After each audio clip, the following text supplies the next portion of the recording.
This video is a short companion of the series Three-Dimensional Solids, and in it I'm just going to present an informal derivation of the formula for the volume of a sphere.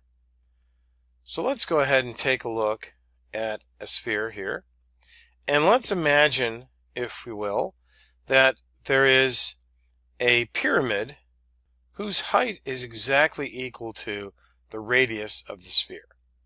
Now imagine, if you will, further, that the sphere is made up of millions of these pyramids.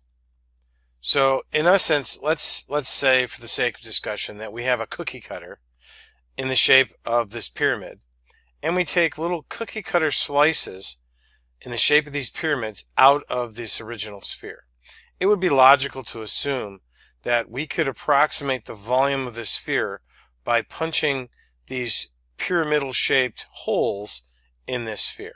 And therefore, if we added the volumes of all these pyramids, that volume would equal the volume of the original sphere. So that's the premise we're going to start with. Let's take a look at the formula for a volume of a pyramid. The volume of a pyramid, as we know from our previous investigations, is 1/3 area of the base times height.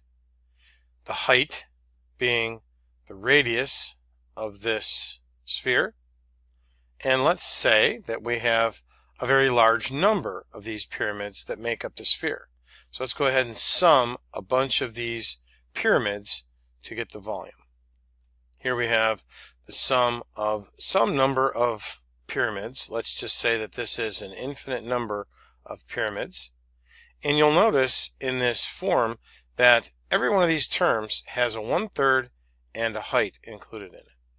So what I'm going to do is I'm going to factor out that 1/3 height from every one of those terms.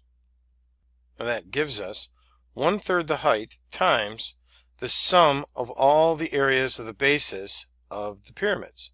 Now if you notice over here, the area of this base is a small portion of the overall surface area of the sphere. And if I'm adding an infinite number of pyramids so that I equal the volume of this sphere, it would be logical to say that if I added all those areas of the bases, they would equal the surface area of the sphere. So the sum of all these areas of bases of the pyramids is actually going to be equal to the surface area of the sphere. So here I've just replaced the sum of all these bases with the surface area formula for a sphere. Now let's go ahead and combine these two, and what we have is 4 times 1/3 is 4/3, and then we have the pi r squared times the height. Now as you recall, the height of these pyramids is equal to the radius of the sphere. So that changes this formula to 4/3 pi r squared times r. And of course, r squared times r is going to be 4/3 pi r cubed. And that gives us the final form of the formula for the volume of a sphere, 4/3 pi r cubed.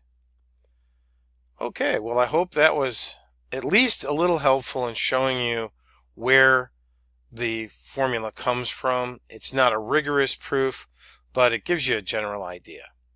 And I hope it was a little bit helpful, and I will talk to you in the next video.